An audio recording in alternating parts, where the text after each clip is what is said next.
नमस्कार मित्रांनो, आज आपण पाहणार आहोत ठळक बातम्या आणि आजचे ताजे सोने चांदीचे दर, तसेच सोयाबीन आणि कांद्याचे बाजारभाव, शेतकरी आणि गुंतवणूकदारांसाठी अत्यंत महत्त्वाची माहिती. त्यामुळे व्हिडिओ शेवटपर्यंत नक्की बघा. सर्वात आधी पाहूया मुंबईतील आजचे सोने दर. 22 मार्च 2026 रोजी मुंबईमध्ये 24 कॅरेट सोन्याचा दर सुमारे 14,102 रुपये प्रति ग्रॅम म्हणजेच 1,41,020 रुपये प्रति 10 ग्रॅम. 22 कॅरेट सोनं सुमारे 13,430 रुपये प्रति ग्रॅम म्हणजेच 1,34,300 रुपये प्रति 10 ग्रॅम दराने सुरू आहे. म्हणजेच गेल्या काही दिवसांपासून सोन्याच्या दरात घसरण सुरू आहे, त्यामुळे खरेदीदारांसाठी ही एक संधी मानली जात आहे. आता पाहूया चांदीचा आजचा दर. भारतात आज चांदीचा दर सुमारे 245 रुपये प्रति ग्रॅम म्हणजेच जवळपास 2,45,000 रुपये प्रति किलो दराने व्यवहार सुरू आहे. मागील काही दिवसात चांदीत मोठी घसरण झाली असून काही वेळा अचानक वाढही दिसून आली आहे. त्यामुळे बाजारात चढ-उतार सुरू आहेत. आता सर्वात महत्त्वाचा भाग, शेतकरी बाजारभाव अपडेट. सोयाबीन बाजारभाव. आज अंदाजे किमान दर 4,200 ते 4,500 रुपये प्रति क्विंटल, कमाल दर 4,800 ते 5,200 रुपये प्रति क्विंटल. सध्या सोयाबीनच्या दरात स्थिरता दिसत असली तरी मागणी कमी असल्यामुळे मोठी वाढ होत नाहीये. कांदा बाजारभाव. आज अंदाजे किमान दर 1,200 ते 1,500 रुपये प्रति क्विंटल, कमाल दर 2,000 ते 2,800 रुपये प्रति क्विंटल. काही बाजार समित्यांमध्ये कांद्याचे दर अजून कमी आहेत कारण आवक वाढली आहे, पण पुढील काही दिवसात दर वाढण्याची शक्यता वर्तवली जात आहे. आता थोडक्यात मार्केट ट्रेंड समजून घेऊया. सोन्याच्या दरावर आंतरराष्ट्रीय घडामोडींचा परिणाम होत आहे. डॉलर मजबूत झाल्यामुळे सोनं आणि चांदीत घसरण दिसतीये, तर शेतीमालात हवामान, पाऊस आणि आवक यावर दर ठरतोय. राज्यातील कर्ज संकटात सापडलेल्या शेतकऱ्यांसाठी मोठा निर्णय होण्याची शक्यता आहे. राज्य सरकार लवकरच शेतकरी कर्ज निवारण योजना आणण्याच्या तयारीत आहे. अनेक शेतकरी कर्जाच्या ओझ्याखाली दबलेले आहेत. अशा परिस्थितीत ही योजना मोठा दिलासा देणारी ठरणार आहे. मात्र यासोबतच नियमित कर्जफेड करणाऱ्या शेतकऱ्यांमध्ये नाराजीही दिसून येत आहे. आता पावसाच्या मोठ्या अपडेटकडे वळूया. राज्यात गेल्या 4 दिवसांपासून अवकाळी पाऊस आणि गारपिटीने जोरदार हजेरी लावली आहे. अनेक जिल्ह्यांमध्ये पिकांचे मोठ्या प्रमाणावर नुकसान झाले आहे. हवामान विभागाने तब्बल 21 जिल्ह्यांना येलो अलर्ट जारी केला आहे. आज विशेषतः विदर्भ आणि मराठवाड्यातील अनेक भागांमध्ये वादळी वाऱ्यासह पावसाची शक्यता आहे.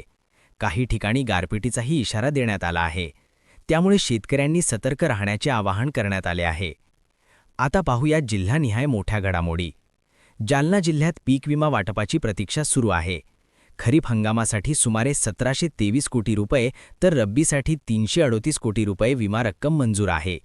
एप्रिलपासून टप्प्याटप्प्याने ही रक्कम शेतकऱ्यांच्या खात्यात जमा होण्याची शक्यता आहे. नांदेड जिल्ह्यात मजूर आणि सालगड्यांच्या तुटवड्यामुळे शेतकरी अडचणीत आले आहेत. अटी मान्य करूनही मजूर मिळत नसल्याने शेतीची कामे रखडली आहेत. अवकाळी पावसामुळे मका, गहू, ज्वारी, हरभरा या पिकांचे मोठ्या प्रमाणावर नुकसान झाले आहे. सुमारे 364 हेक्टर क्षेत्र बाधित झाले असून 44 गावांतील 2,566 शेतकरी प्रभावित झाले आहेत. सिल्लोड परिसरात 350 हेक्टरवरील पिकांचे नुकसान झाले आहे. प्रशासनाकडून पंचनामे सुरू आहेत.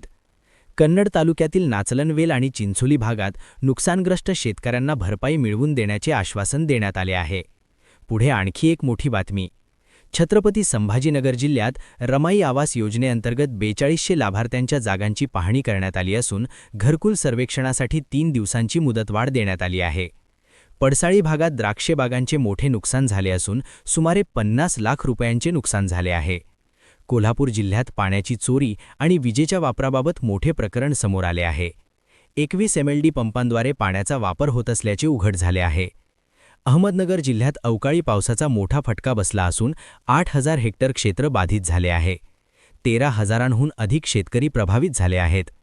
जालना जिल्ह्यात गारपिटीमुळे 2 जनावरे दगावली असून रब्बी पिकांचे मोठे नुकसान झाले आहे.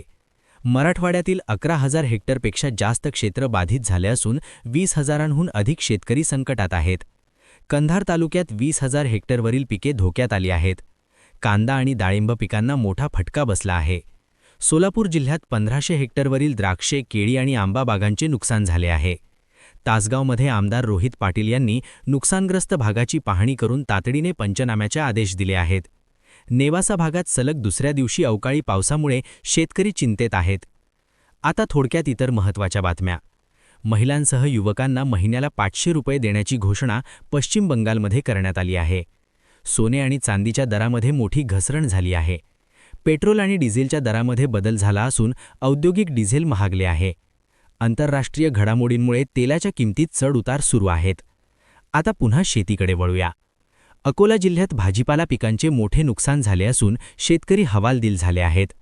बुलढाणा जिल्ह्यात 3800 हेक्टरवरील पिके बाधित झाली असून प्रशासनाने पंचनाम्याचे आदेश दिले आहेत. गारपिटीमुळे गव्हाचे पीक पूर्णपणे झोपले आहे. गुढीपाडव्यालाच निसर्गाचा मोठा घाला बसल्याचे चित्र आहे. मधमाशांची संख्या घटल्यामुळे उत्पादनात 30% घट होण्याची शक्यता आहे. ग्रामीण भागात केरोसिन पुरवठ्याची हालचाल सुरू असून गॅस टंचाईवर उपाययोजना केल्या जात आहेत. पीएम किसानचा 22वा हप्ता सोलापूर जिल्ह्यातील लाखो शेतकऱ्यांच्या खात्यात जमा झाला आहे. कांदा, डाळिंबर, गहू आणि केळी पिकांना मोठा फटका बसला आहे. प्रशासनाने सर्व नुकसानग्रस्त भागात तातडीने पंचनामे करण्याचे आदेश दिले आहेत. शेतकऱ्यांना योग्य बाजारभाव मिळत नसल्याने नाराजी वाढत आहे. तुरीचे दर वाढण्याची शक्यता असून बाजारात हालचाल सुरू आहे. बोगस बियाणे विकणाऱ्या कंपन्यांवर कारवाई सुरू असून अनेक परवाने रद्द करण्यात आले आहेत. 79% शेतकऱ्यांची पीक पेरानोंद अद्याप बाकी आहे. आता शेवटची आणि महत्त्वाची सूचना. शेतकरी मित्रांनो, सध्याच्या परिस्थितीत सावध राहणे अत्यंत गरजेचे आहे. हवामानाचा अंदाज लक्षात घेऊनच शेतीची कामे करा. शक्य असल्यास पिकांचे संरक्षण करण्यासाठी उपाययोजना करा. शासनाच्या सर्व योजनांचा लाभ घ्या. शेवटी एवढंच सांगू इच्छितो, शेतकरी हा देशाचा कणा आहे आणि या संकटातूनही आपण नक्की बाहेर पडू. धन्यवाद.